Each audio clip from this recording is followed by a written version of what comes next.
Tende kod weche mag chik mar omenda.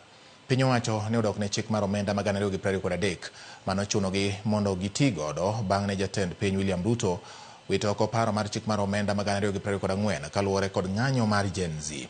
Piny owacho ne omako apil e doho mamalo bang' doho mar apil ne koni chikno ok noluwore kod katiba kaluwore ni jo Kenya ne ok okawo pachgi e kinde mane loso chik mar omenda mag 2023. Kokalo kuom okil margi, piny owacho onyiso jokanyo 7 mag doho mamalo ni poni gipuodho ng'eto mar doho mar aywagra kendo wito oko chik mar omenda mag 2023. Sirikal biro wito omenda maromo bilion 214 korka korgi jo Kenya 53 kod seneta ma Busia Okiya Omtata dwani mondo chik omenda no wit oko kagikoni sirikal ne otimo lokruoge buora e chikno koting'o osuru mar udi ma nengogi oyweyo ka ok ne okawo pach jopiny. Burano biro dhi nyime kendo odiechieng' makiny motelo ne ng'eto mare machiegni ni.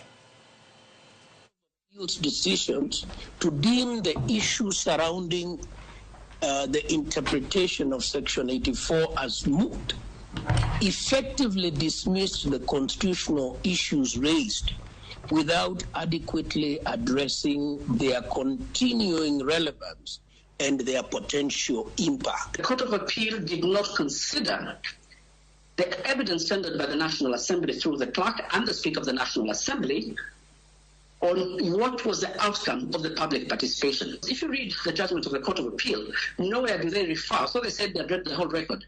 They do not make reference to the report of the Committee on Finance and National Planning on what the outcome of the public participation was. There's no act of parliament that are produced to show that the estimates of revenue were enacted into law.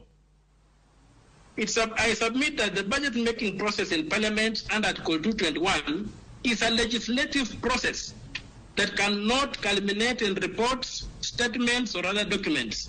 It must culminate